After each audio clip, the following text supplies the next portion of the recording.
प्रिय विद्यार्थी मैत्रिणींनो, लोकनायक बापूजी आणि महिला महाविद्यालय यवतमाळ इतिहास विभागात आपले सहर्ष स्वागत. मी प्राध्यापक डॉक्टर कविता ताते. शिवाजीकालीन मराठा मुघल संबंध इसवी सन 1660 ते इसवी सन 1666 या कालखंडाबद्दल आपल्याशी चर्चा करणार आहे. हिंदवी स्वराज्य आणि छत्रपती शिवाजी महाराज यांच्याबद्दल विचार व्यक्त करताना मला अतिशय आनंद होत आहे. मराठी सत्ता ज्या परिस्थितीत निर्माण झाली, उदयाला आली आणि त्यासाठी असलेले छत्रपती शिवाजी महाराजांचे योगदान या सर्वांचा विचार आपण या ठिकाणी करणार आहोत. 15व्या शतकात दक्षिण भारतात विजयनगर आणि बहामनी साम्राज्याचा विकास झाला, संघर्ष झाला. त्यातून विजयनगर साम्राज्याचा विनाश झाला, बहामनी साम्राज्याचे तुकडे पडले आणि दक्षिण भारतात कुतुबशाही, आदिलशाही आणि निजामशाही या 3 सुलतानशाह्या अस्तित्वात आल्या. या सुलतानशाह्यांचा उल्लेख करण्याचे कारण असे की यांच्याच वर्चस्वाखाली असलेल्या प्रदेशात हिंदवी स्वराज्याचा हळूहळू विकास आणि विस्तार होत गेला. मराठी सत्ता जेव्हा उदयाला आली त्याला काही कारणे प्रामुख्याने कारणीभूत ठरली. त्यामध्ये एक महत्त्वाचं कारण होतं महाराष्ट्राची भौगोलिक विशेषता. अतिशय डोंगराळ, घनदाट अरण्याचा आणि दऱ्याखोऱ्यांनी युक्त असलेला प्रदेश हा मराठ्यांसाठी उपकारक ठरला. असं म्हणण्याचं कारण काय, तर या सर्व भौगोलिक परिस्थितीचा मराठ्यांच्या जीवनमानावर, शरीरयष्टीवर परिणाम झाला आणि परिश्रमी स्वावलंबी जीवन जगण्याची कला त्यांना अवगत झाली आणि पुढे याच भौगोलिक वैशिष्ट्यातून गनिमी कावा युद्ध पद्धतीत विकसित झालेली दिसतं. मराठ्यांची स्वभाव वैशिष्ट्ये सुद्धा मराठी सत्तेच्या उदयाला कारणीभूत ठरली. कारण परिस्थिती प्रतिकूल असल्यामुळे जीवन जगण्यासाठी लागणारी जी साधने होती ती सीमित झाली आणि जीवन जगण्यासाठी काबाड कष्ट करण्याची तयारी मराठ्यांनी दाखवली. युद्ध पद्धतीचा त्यांनी स्वीकार केला आणि त्यातून मराठ्यांची स्वभाव वैशिष्ट्ये ही स्वतंत्र विचारसरणीची वृत्तीची बनलेली आपल्याला दिसून येते. विशेषतः आताच बोलल्याप्रमाणे दक्षिण भारतामध्ये असलेली राजकीय परिस्थिती, 3 सुलतानशाहीचे वर्चस्व, मुघल सुभेदाराचे असलेले वर्चस्व, या राजकीय संघर्षातून स्वतःला सावध करीत स्वतःचे अस्तित्व निर्माण करण्याची मराठा सरदारांची क्षमता, या सर्वांमुळे मराठ्यांना स्वतःचे स्थान निर्माण करता आले. त्याशिवाय महाराष्ट्रात असलेला वारकरी संप्रदाय, महाराष्ट्रीयन संतांनी केलेली सामाजिक कामगिरी, सामाजिक समतेचा दिलेला विचार, यामुळे हम सब एक आहे की एक है ही जी भूमिका त्या काळामध्ये पोचल्या गेली, त्यामध्ये सुद्धा ती सुद्धा मराठी सत्तेच्या उदयाला कारणीभूत ठरली. छत्रपती शिवाजी महाराजांचे वडील शहाजीराजे भोसले यांनी शिवाजीच्या स्वतंत्र व्यक्तिमत्व विकासाकरिता केलेले प्रयत्न आणि त्याला शिवाजी महाराजांनी दिलेली साथ, या सर्व पार्श्वभूमीवर महाराष्ट्रात, दक्षिण भारतात मराठी सत्तेचा उदय झालेला दिसून येतो. या कालखंडामध्ये जेव्हा आपण छत्रपती शिवाजी महाराजांचा अभ्यास करतो त्यामध्ये प्रामुख्याने इसवी सन 1630 ते इसवी सन 1680 हा कालखंड आपण प्रामुख्याने अभ्यासणार आहोत. शिवाजी महाराजांच्या राजकीय कारकिर्दीचा अभ्यास करताना कालखंडाप्रमाणे आपण थोडासा त्याबद्दल विचार करूया.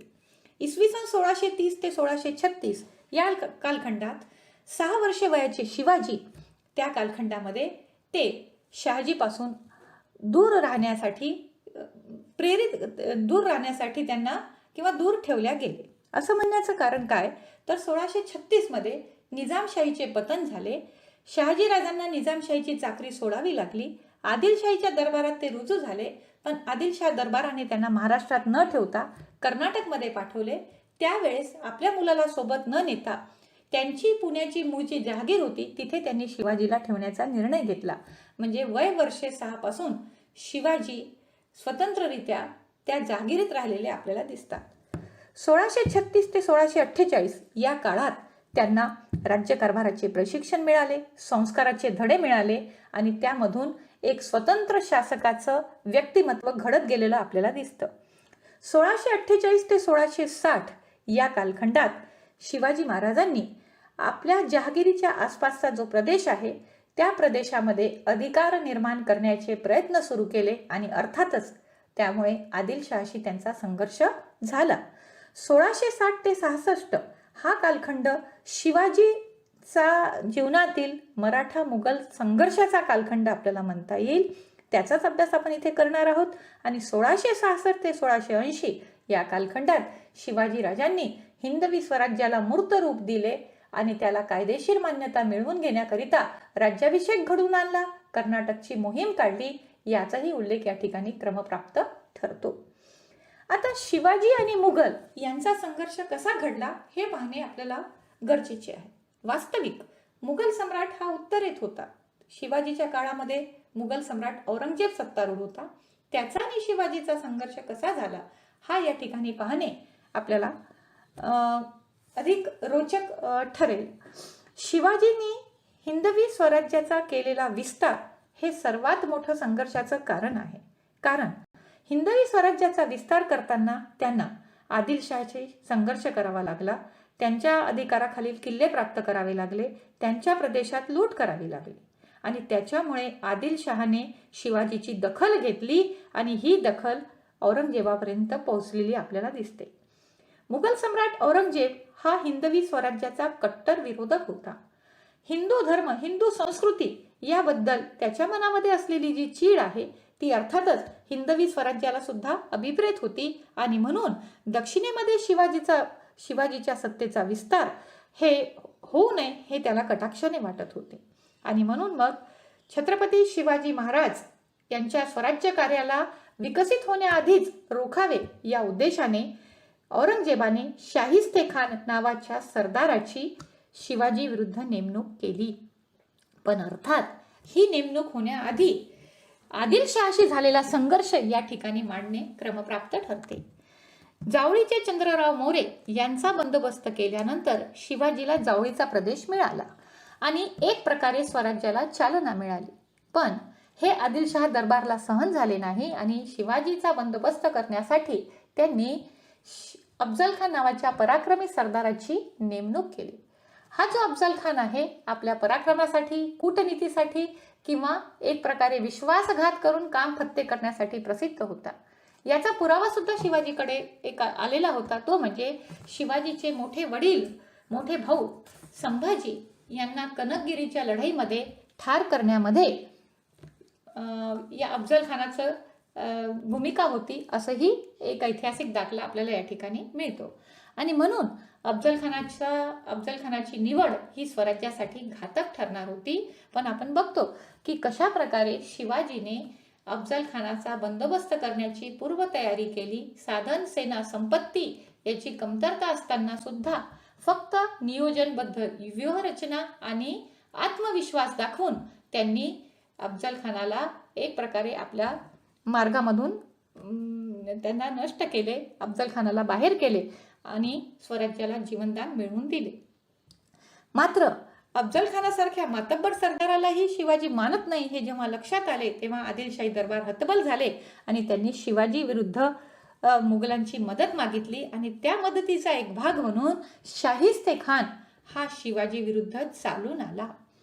शाहिस्ते खानाची जी नेमणूक आहे ती दक्षिण भारतातील राजकीय सत्ता संघटित करण्याच्या दृष्टीने सुद्धा अपेक्षित होती.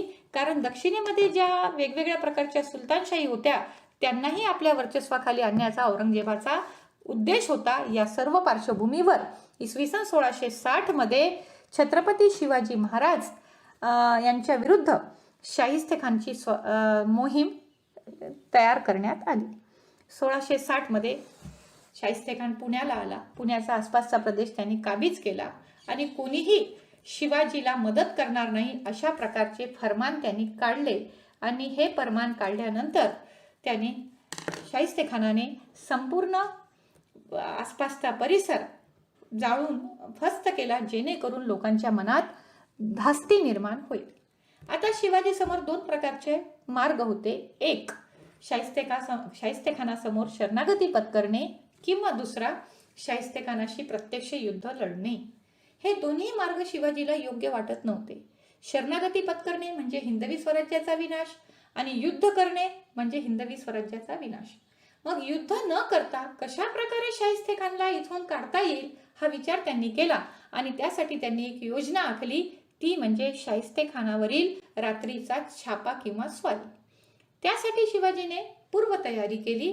सर्वप्रथम आपल्या सैनिकांमधली 400 मावळ्यांची त्यांनी निवड केली आणि पुण्यामध्ये वेषांतर करून प्रवेश मिळवला. पुण्याच्या लाल महालात वास्तव्य असलेल्या खानाची संपूर्ण माहिती त्यांनी प्राप्त केली. छाप्यासाठी योग्य दिवस आणि वेळाची निवड त्यांनी केली.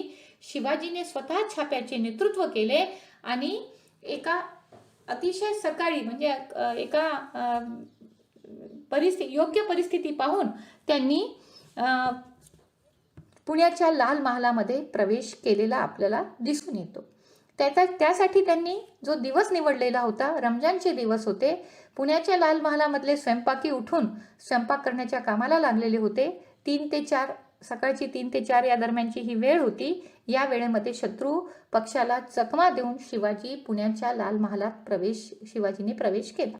इथे महत्वाची बाब ही आहे की अनेकदा मोठे शासक काय करायचे तर आपल्या सैनिकांना पाठवून द्यायचे आणि ते स्वस्थ बसायचे. पण इथे पुण्याच्या लाल महालामध्ये प्रवेश करणाऱ्या सर्व लोकांमध्ये पहिलं पाऊल जर कोणाचं पडलं असेल तर ते छत्रपती शिवाजी महाराजांचं. म्हणजे याचा अर्थ आपल्या जीवा इतकंच आपल्या सैनिकांचाही प्राण महत्वाचा आहे. हा मुद्दा इथे विशेष लक्षणीय ठरतो.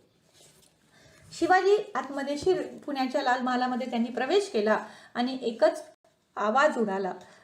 दिसेल त्याला मारणे किंवा एक प्रकारे त्याच्यावर वार करणे प्रकार सुरू झाले आणि त्याच्यामुळे सर्व तंबूमध्ये गडबड उडाली. शाहिस्तेखानाच्या तंबूमध्ये शिवाजी स्वतःच शिरले. त्यांनी शाहिस्तेखानावर वार करण्याचा केला, पण अर्थात त्या तंबूमधली जी खिडकी होती त्या खिडकीमधून खान बाहेर पडला आणि म्हणून त्याच्या बोटांवर त्याचं ते जीवावर त्याचं जीवाचं जे आक्रमण होतं जीवावर होणारं ते बोटावर निभावल्या गेलं आणि त्याची 4 बोटे कापल्या गेली. परंतु या सर्व चकमकीमध्ये धुमश्चक्रीमध्ये जे काही सरदार किंवा जे काही लोक सापडले त्यांना मारत शिवाजी आणि त्याचे सैनिक त्वरेने परत फिरले. पुन्हा त्याच मार्गाने ते परत आले आणि शत्रू पक्षाला चकमा देण्याचा त्यांनी अतिशय मोठा प्रयत्न केला. म्हणजे तिथल्या लोकांना हे सुद्धा कळू शकले नाही की कशा प्रकारे शाहिस्तेखानाची स्वारी किंवा फजिती शिवाजीने आपल्याला केलेली दिसून येते. या छाप्याने काय साध्य केले तर दुसऱ्या दिवशी जेव्हा या छाप्याची माहिती सर्वत्र पसरली तेव्हा जो तो चर्चा करू लागला की शिवाजी आले आणि गेले. पण या छाप्याने एक प्रकारे स्वराज्याला जीवनदान दिले. ज्या स्वराज्याबद्दल लोकांच्या मनात डळमळीत अविश्वास होता त्यांना हे लक्षात आले की स्वराज्य हे निश्चितच आपल्याला हितकारक आहे. हा छापा का यशस्वी ठरला तर त्याच्या मागे शिवाजीची उत्कृष्ट हेरव्यवस्था, त्यांचं विलक्षण बुद्धिचातुर्य, आदिलशहाशी तडजोड करण्याचा त्यांनी कुठेही विचार केलेला नसला तरी काही काळासाठी त्यांनी आदिलशहाशी समन्वयाचे धोरण स्वीकारले.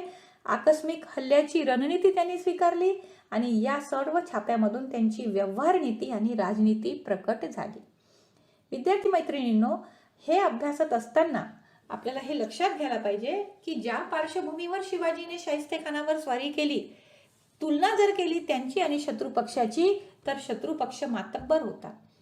तरी सुद्धा प्रसंगावधान दाखवून कोणत्याही प्रकारे अस्थिरता निर्माण न करता शिवाजीने छापा यशस्वी केला, शाहिस्तेखानाची फजिती केली आणि त्याच्यामुळे निश्चितपणे मराठ्यांमध्ये आत्मविश्वास निर्माण झाला. यानंतर काय करावे हा प्रश्न जेव्हा निर्माण झाला तेव्हा शिवाजीने पुढची योजना आखून ठेवलेली होती, ती म्हणजे सुरत शहराची लूट करणे. आता काही ठिकाणी त्याचा उल्लेख सुरतची बेसुरत असाही होतो. सुरत हे मोगलांचे अतिशय प्रतिष्ठित आणि संपन्न असे शहर होते आणि या शहरामधून फार मोठ्या प्रमाणामध्ये महसूल मोगलांना मिळत होता.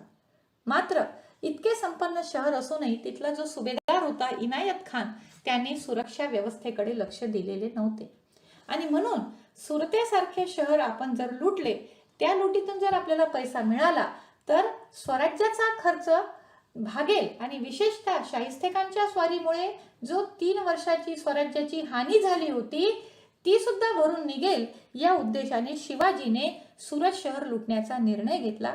गुप्तपणे तयारी केली आणि 6 जानेवारी ते 10 जानेवारी 1664 मध्ये त्यांनी सुरतची लूट आयोजित केली. का बरं सुरत शहर निवडले तर पहिलं महत्वाचं कारण औरंगजेबावर सूड उगवणे, कारण शाहिस्तेखानाचा बदला घेणे. दुसरं कारण शत्रूकडून युद्धाचा खर्च घेणे. मी आत्ताच बोलली की शाहिस्तेखान याच्या स्वारीमुळे 3 वर्षामध्ये स्वराज्याची जी हानी झालेली होती ती भरून काढणे. सुरत शहराची समृद्धता लक्षात घेऊन त्यांनी ही लूट आयोजित केली. सुरतमध्ये युरोपियन सत्तेचा दबाव वाढत होता, त्यांनाही कुठेतरी नियंत्रणात आणणे आणि सर्वात महत्त्वाचं स्वराज्य कार्यासाठी संपत्तीची गरज होती आणि ती मिळवणे क्रमप्राप्त होते. आणि म्हणून शिवाजीने सुरत स्वारीची पूर्वतयारी केली. सुरतचा सुभेदार इनायत खान याने सुद्धा या प्रसंगामध्ये, या घटनेमध्ये अयशस्वी षड्यंत्र करण्याचा प्रयत्न केला, शिवाजीला मारण्याचा प्रयत्न केला, पण शिवाजीने तो षड्यंत्र अपयशी केला. आणि त्यानंतर शिवाजीने 3 दिवस आपल्या सैनिकांना लूट करण्याचा आदेश दिला.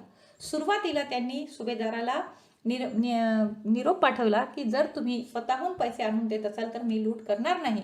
पण अशा प्रकारचा कोणताही प्रतिसाद न मिळाल्यामुळे शिवाजीने लूट केली. मात्र ही लूट करत असताना आपल्या सैनिकांना त्यांनी आदेश दिलेला होता की सामान्य जनतेला, गरिबाला, स्त्रियांना, मुलांना कोणत्याही प्रकारचा त्रास देता कामा नये आणि जर कोणी स्वेच्छेने लूट देत असेल तर त्यांना तुम्ही त्रास देऊ नका.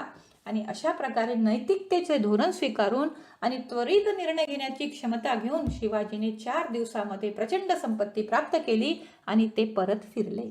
आणि त्या सर्व घटनेमुळे जेव्हा औरंगजेबाला ही माहिती झाली तेव्हा त्याला अतिशय संताप आला, कारण त्या सुरत लुटीमुळे मुघल प्रतिष्ठेला धक्का बसला. सुरत शहराची बेसुरत झाली.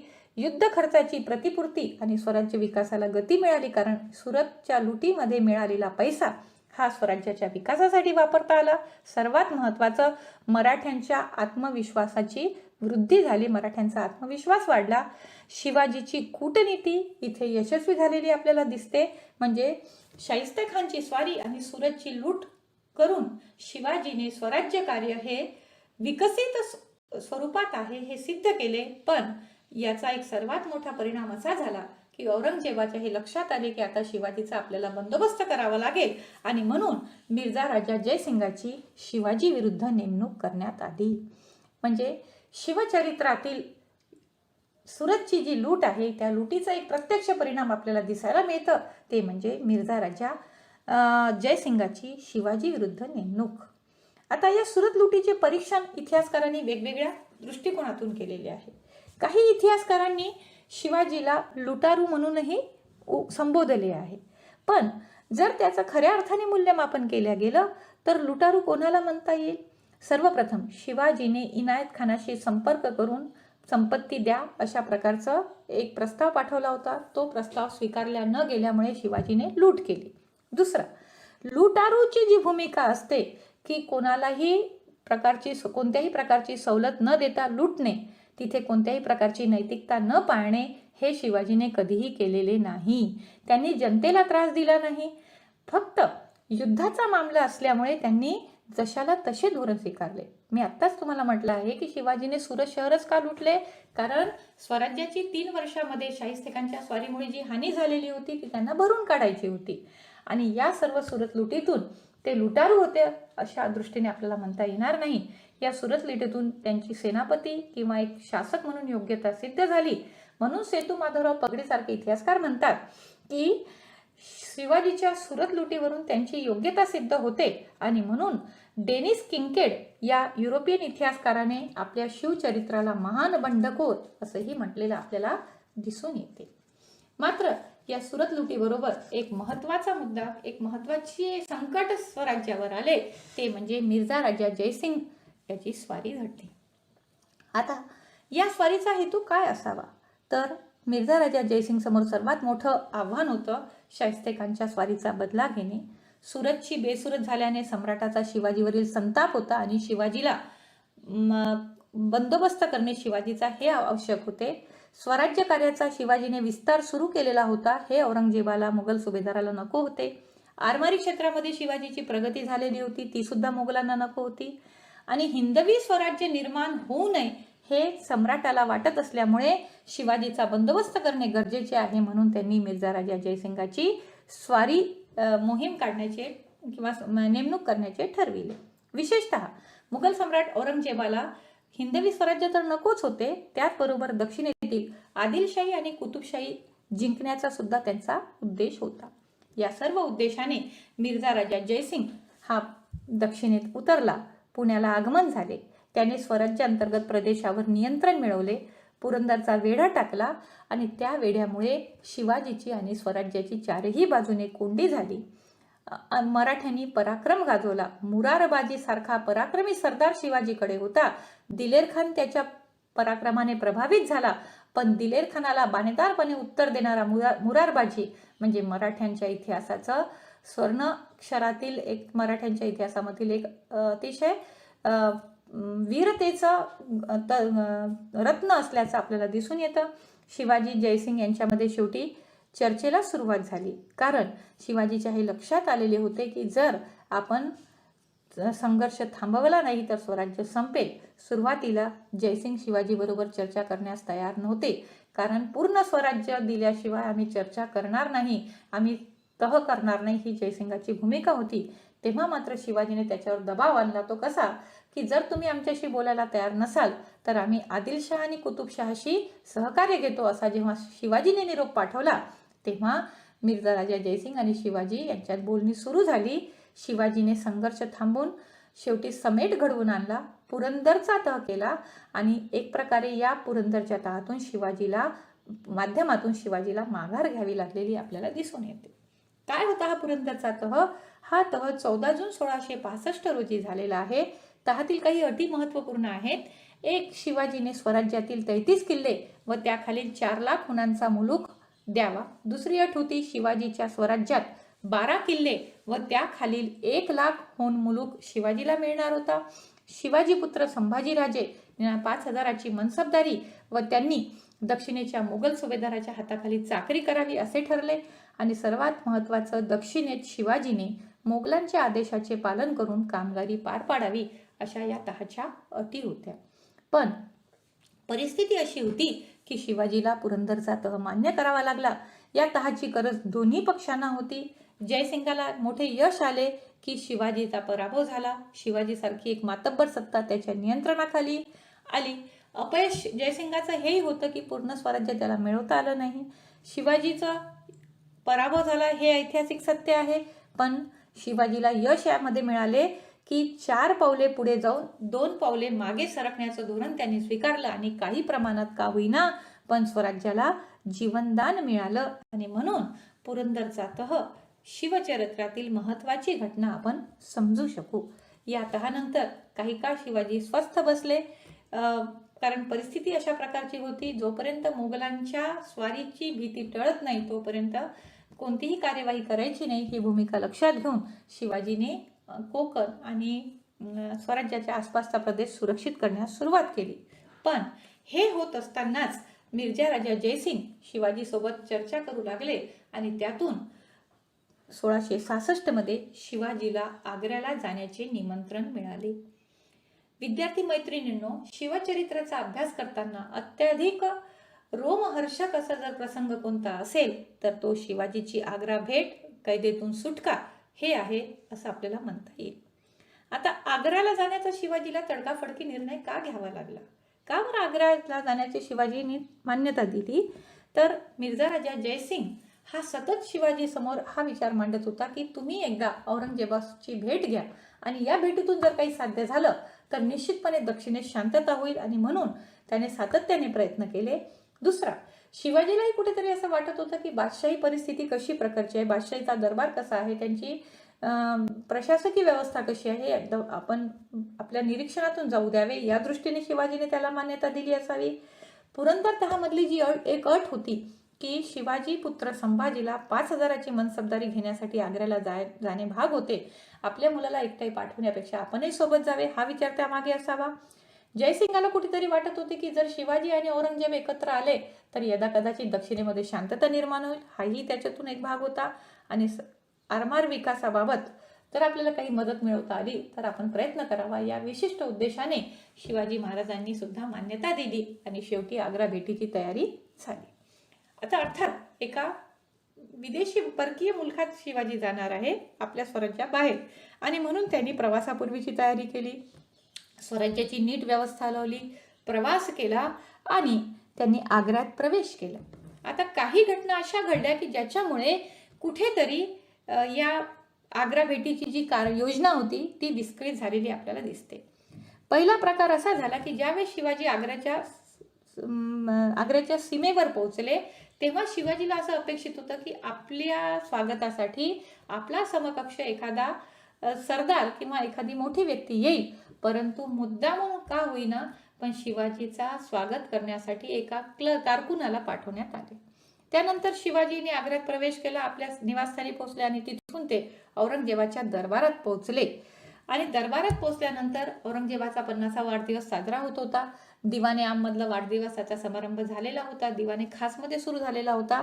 शिवाजीला तिथे नेण्यात आले आणि एका रांगेमध्ये उभं करण्यात आलं. आणि जेव्हा शिवाजीने समोर बघितले तर ती रांग कोणाची होती, तर त्या रांगेमध्ये शिवाजीला 5,000 आणि 10,000 असे मनसबदार उभे असलेले दिसले. शिवाजीला हा सुद्धा एक प्रकारे या गोष्टीचा राग आला की दक्षिणेतून मी औरंगजेबाची भेट घेण्यासाठी आलेलो आहोत आणि मला एक अतिशय एक प्रकारे सामान्य व्यक्ती किंवा सामान्य मनसबदार म्हणून मला एक वागणूक दिली जात आहे. याचा शिवाजींना वाईट वाटले, त्यांना संताप आला आणि संताप त्यांनी तो दरबारात बोलून दाखवला. आणि जेव्हा औरंगजेबाला याची माहिती झाली तेव्हा औरंगजेबाने हे डाव साधला आणि सांगितले की याने दरबारामध्ये शिवाजीने जी काही संताप व्यक्त केलेला आहे तो योग्य नाही आणि म्हणून त्यांना कैदेत टाकावे. आणि अशा प्रकारे शिवाजीला कैदेत टाकण्यात आले. एक प्रकारे औरंगजेबाला जे पाहिजे होते ते साध्य झालेले होते. ज्या शिवाजीने शाहिस्तेखानाची स्वारी, सुरतची लूट करून किंवा स्वराज्याचा विस्तार करून औरंगजेबाला हैराण केलेले होते, तोच शिवाजी औरंगजेबाच्या वर्चस्वाखाली नियंत्रणाखाली आलेला दिसत होता. आता शिवाजीची कैद झाली, शिवाजी गेले आणि त्यानंतर शिवाजीच्या लक्षात आले की आता इथून निघणे कठीण आहे, कारण परिस्थिती पूर्णपणे विपरीत आहे. आणि म्हणून शिवाजीने आता शक्तीपेक्षा युक्तीचा वापर करण्याचा निर्णय घेतला. त्यासाठी शिवाजीने 3 गोष्टी केल्या. नंबर 1, जयसिंगाचा मुलगा रामसिंग याला शिवाजीने जमानत रद्द करण्यासंबंधी सूचना दिली. दुसरा महत्वाचा, आपल्यासोबत आणलेली माणसे जी आहेत, जवळपास 400 लोक त्यांच्यासोबत होते, की आता त्यांना इथे काहीच काम नाही, त्यांना दक्षिणेत परत जाऊ द्या, मला इथेच मरायचे आहेत. त्यामुळे शिवाजीने औरंगजेबाकडे त्यांची परवानगी मागितली आणि औरंगजेबाने स्वखुशीने या दोन्ही गोष्टींना परवानगी दिली. त्यानंतर तिसरं, की आता मला इथे दक्षिणेत न जाता येणार नाही, मला इथेच राहायचं आहे, दानधर्म करण्याची इच्छा आहे आणि म्हणून मिठाईचे पेटारे साधू संतांना, फकीरांना देण्याची विनंती त्यांनी केली. ती सुद्धा विनंती त्यांची मान्य करण्यात आली. आता दिसायला या गोष्टी अतिशय सामान्य आहेत, पण यामागची कूटनीती किंवा व्यवहार नीती मोठी होती. जवळपास 5 मे 1666 ते 18 ऑगस्ट 1666 या कालखंडापर्यंत सतत शिवाजीकडून मिठाईचे पेटारे साधू संतांना पाठवले जात आहे. शिवाजी आणि त्यांचे काही निवडक सहकारी तिथे थांबलेले आहेत, बाकीचे लोक दक्षिणेत निघून गेले असे चित्र तयार झालेले आहेत. आता सतत मिठाईचे पेटारे पाठवल्या जातात, त्याच्यामुळे सुरुवातीला तिथल्या पहारेकरांनी बारीक कसून तपासणी केली, पण रोजचाच प्रकार झाल्यामुळे नेहमीप्रमाणे आता दुर्लक्ष झाले आणि हे दुर्लक्ष होणार या संधीची वाट शिवाजी पाहत आहे. 19 ऑगस्ट 1666 रोजी शिवाजीने किंवा त्यांच्या सहकाऱ्यांनी सांगितले की शिवाजी अतिशय आजारी आहे आणि आता ते कुठेही जाणार नाही, ते त्यांच्यासाठी आम्हाला औषध आणायची आहे. आणि म्हणून काही सहकारी बाहेर गेले आणि शिवाजी आणि त्यांचा मुलगा संभाजी हे त्या मिठाईच्या पेटाऱ्यांमध्ये बसले. मिठाईच्या पेटाऱ्यामध्ये बसल्यानंतर ते पेटारे जसे बाहेर आले, तिथल्या पहारेकरांनी इशाऱ्याने ते पेटारे बाहेर जाऊ दिले. आता शिवाजी जरी निघून गेले असले तरी शिवाजीच्या जागेवर त्यांचा एक नोकर हा झोपला आणि त्याचे पाय दुसरा एक नोकर चेपत बसला. म्हणजे शिवाजी आणि संभाजी तिथे नाहीत अशा प्रकारचे चित्र दिसू नये म्हणून ही स्थिती निर्माण झाली. आणि मदारी मेहतर आणि हिरोजी फर्जन असे 2 नोकर तिथे राहिले. काही काळाने ते दोघेही तिथून निघाले. त्यांनी असा निरोप दिला पहारेकरांना की शिवाजीला शांत झोप लागलेली आहे, त्यांना अजिबात बरे नाही, तुम्ही काही वेळापर्यंत त्यांना उठवू नका, आम्ही औषधे घेऊन परत येतो. आणि ते दोघेही निघून गेले. 2 तास झाले, 3 तास झाले, कक्षातून आवाज येत नाही. असं जेव्हा लक्षात आलं तेव्हा शिवाजी काय करत आहे हे पाहण्यासाठी पहारेकरांनी आतमध्ये डोकावले, पाहिले तर त्यांच्या लक्षात आले आणि हा निरोप सहज औरंगजेबाकडे गेला. आणि पूर्ण दरबारामध्ये त्या मुघल साम्राज्यामध्ये किंवा एकूण त्या आग्र्याच्या वेशीमध्ये हल्ला कल्लोळ माजला की शिवाजी कुठे गेला. आणि अशा परिस्थितीमध्ये इकडे शिवाजी त्या मिठाईच्या पेटाऱ्यात बसून बाहेर आले. आग्र्याच्या बाहेर एक बगीचा होता, त्या बगीच्यात आले. त्या बगीच्यामध्ये ते उतरले, वेषांतर केले, साधूचा वेश धारण केला. शिवाजी आणि संभाजी हे दक्षिणेकडे न जाता त्यांनी मथुरेचा रस्ता गाठला, कारण त्यांना माहीत होते शिवाजी निघून गेला अशी माहिती येताच औरंगजेब दक्षिणेचे सर्व मार्ग बंद करेल. आणि मग मथुरेचा रस्ता धरल्यानंतर शिवाजी आणि संभाजी निघून गेल्यानंतर औरंगजेबाने संपूर्ण दक्षिणेचे मार्ग बंद केले. मात्र त्याचा काही फायदा झाला नाही. मथुरेला गेल्यानंतर त्यांनी संभाजीला एका कुटुंबाकडे आश्रयाला ठेवले आणि वेषांतर करून अतिशय खडतर असा रस्ता पार करून शिवाजी महाराज स्वराज्यात परत आले. अर्थात ही सर्व घटना आज बोलायला जेवढी सोपी आहे, त्या परिस्थितीचा जर विचार केला तर हे कसं घडलं असेल ही कल्पनाही आपण केलेली म्हणजे आपल्याला लक्षात येईल की अतिशय रोमांचक प्रकारची ही घटना होती. या आग्रा भेटीने काय इतिहासाला दिले तर शिवचरित्रातील अतिशय तेजस्वी घटना. या घटनेतून शिवाजीचे साहस आणि बुद्धिचातुर्याचे दर्शन होते की परिस्थिती कितीही संकटमय असेल तरी प्रसंगावधान राखून स्वतःचं धैर्य राखून आपण प्रसंगावर मात करू शकतो. आणि एकूण या संपूर्ण कारभारामध्ये शिवाजीला मोगली कारभाराचा अंदाज आला. शिवाजी ती उत्कृष्ट कारभार यंत्रणा सिद्ध झाली. बिरजा राजा जयसिंगाचे प्रशासनातील महत्त्व कमी झाले आणि स्वराज्याला जीवनदान मिळाले. पण एक सर्वात महत्त्वाचा बदल या निमित्ताने घडला की मराठा मुघल संघर्षातील या आग्रा भेटीमुळे शिवाजीची योग्यता जरी सिद्ध झालेली असली तरी शिवाजीच्या लक्षात आले की जोपर्यंत मी स्वतःचा राज्याभिषेक करून एक कायदेशीर दर्जा मिळवून घेणार नाही तोपर्यंत मला राजा म्हणून कोणी मान्य करणार नाही. आणि म्हणून हिंदवी स्वराज्याला मान्यता मिळवून घेण्याकरिता छत्रपती शिवाजी महाराजांनी राज्याभिषेक करण्याची ठरविले. त्यानुसार 5 जून 1674 रोजी शिवाजीने राज्याभिषेक केले आणि उत्कृष्ट प्रशासनासाठी अष्टप्रधान मंडळाची स्थापना केलेली आपल्याला दिसून येते. विद्यार्थी मैत्रिणींनो, छत्रपती शिवाजी महाराज आणि त्यांचा कालखंड ही भारतीय इतिहासातील अतिशय तेजस्वी प्रकरण आहे असं आपल्याला म्हणता येईल. अर्थात ज्या कालखंडामध्ये शिवाजी महाराजांनी स्वराज्याची निर्मिती केली, स्वराज्याला टिकवण्याचे प्रयत्न केले, स्वराज्याचे सुराज्यात रूपांतर केले, तो कालखंड जर बघितला तर शिवाजीची योग्यता निश्चितपणे अतिशय श्रेष्ठ होती हे स्पष्ट होते. अर्थात त्यांच्या कामगिरीचे मूल्यमापन कोणत्याही एका विशिष्ट घटकांमध्ये आपल्याला करता येणार नाही. एक उत्कृष्ट प्रशासक, उत्कृष्ट सेनापती आणि त्याहीपेक्षा उत्कृष्ट जनकल्याणकारी राजा म्हणून शिवाजीच्या कामगिरीचं आपल्याला वर्णन करता येईल. काय कामगिरी त्यांनी केली तर त्यांनी हिंदवी स्वराज्याची स्थापना केली, लोककल्याणकारी नेतृत्व त्यांनी स्वीकारले, सर्व जाती जमातीचे नेतृत्व केले, सर्वांना समान संधी दिली, हिंदूंमध्ये स्वातंत्र्य रक्षणाची जाणीव निर्माण केली. ते कुशल आणि बुद्धिमान प्रशासक होते. त्यांनी गुणवत्तेप्रमाणे राज्यकारभारास स्थान दिलेले आहे. तिथे धर्मपंथ जातीचा भेदभाव केला नाही. राष्ट्रीय लष्कराची त्यांनी निर्मिती केली, अष्टप्रधान मंडळाची त्यांनी निर्मिती केली, गनिमी कावा युद्ध पद्धतीचा त्यांनी स्वीकार केला आणि एक महान सेनापती म्हणून त्यांची योग्यता निसंशय श्रेष्ठ होती. आणि म्हणून सर जदुनाथ सरकार असं म्हणतात की शिवाजीच्या राजकीय कल्पना अशा होत्या की त्यामध्ये काहीही बदल न करता आपण आजही त्याचे अनुकरण करू शकतो. शिवाजी राष्ट्रीय प्रगती साधणारे क्रियाशील नेता असून त्यांच्या प्रशासनाची कार्यपद्धती सर्व क्षेत्रात स्पर्श करणारी होती. त्यामुळे आधुनिक राज्याचे ध्येय असणारी व्यक्तीची सर्वांगीण प्रगती त्यांच्या प्रजेला करून घेता आली. अतिशय महत्त्वाचा मुद्दा या ठिकाणी सरकारने मांडलेला आहे की वर्तमान काळामधली राजकीय व्यवस्थेला सुद्धा छत्रपती शिवाजी महाराजांचे तत्व लागू पडू शकतात. या दृष्टिकोनातून मराठा मुघल संबंधातील त्यांचे जे राजकीय संघर्ष झालेले आहेत त्या राजकीय संघर्षाचा आपण अभ्यास केलेला आहे. शाहिस्तेखानची स्वारी असो, सुरतची लूट असो, पुरंदरचा तह असो किंवा शिवाजीची आग्रा भेट असो, या प्रत्येक भेटीमध्ये, या प्रत्येक घटनेमध्ये आपल्याला शिवाजीच्या विविध गुणचातुर्याचे दर्शन होते. शिवाजीसारख्या स्वराज्य संकल्पक राजाने जी हिंदवी स्वराज्याची मुहूर्तमेढ रोवली त्याला भारताच्या इतिहासात तोड नाही.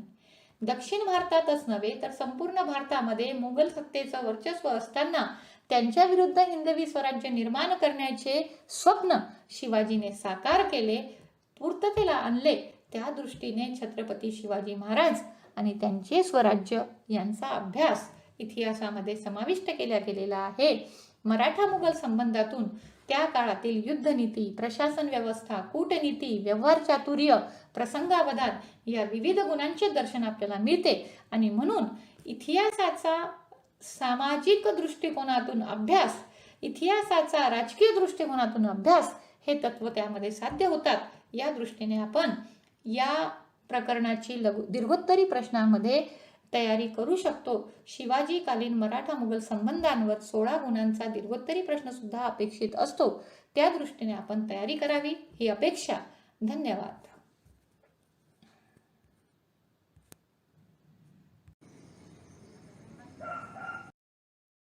प्रिय विद्यार्थी मैत्रिणींनो, लोकनायक बापूजी आणि महिला महाविद्यालय यवतमाळ इतिहास विभागात आपले सहर्ष स्वागत. मी प्राध्यापक डॉक्टर कविता तातेड. शिवाजीकालीन मराठा मुघल संबंध इसवी सन 1660 ते इसवी सन 1666 या कालखंडाबद्दल आपल्याशी चर्चा करणार आहे. हिंदवी स्वराज्य आणि छत्रपती शिवाजी महाराज यांच्याबद्दल विचार व्यक्त करताना मला अतिशय आनंद होत आहे. मराठी सत्ता ज्या परिस्थितीत निर्माण झाली, उदयाला आली आणि त्यासाठी असलेले छत्रपती शिवाजी महाराजांचे योगदान या सर्वांचा विचार आपण या ठिकाणी करणार आहोत.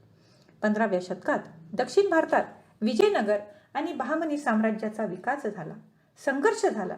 त्यातून विजयनगर साम्राज्याचा विनाश झाला, बहामनी साम्राज्याचे तुकडे पडले आणि दक्षिण भारतात कुतुबशाही, आदिलशाही आणि निजामशाही या 3 सुलतानशाह्या अस्तित्वात आल्या. या सुलतानशाह्यांचा उल्लेख करण्याचे कारण असे की यांच्याच वर्चस्वाखाली असलेल्या प्रदेशात हिंदवी स्वराज्याचा हळूहळू विकास आणि विस्तार होत गेला.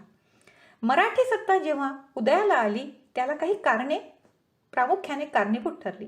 त्यामध्ये एक महत्त्वाचं कारण होतं महाराष्ट्राची भौगोलिक विशेषता. अतिशय डोंगराळ, घनदाट अरण्याचा आणि दऱ्याखोऱ्यांनी युक्त असलेला प्रदेश हा मराठ्यांसाठी उपकारक ठरला. असं म्हणण्याचं कारण काय?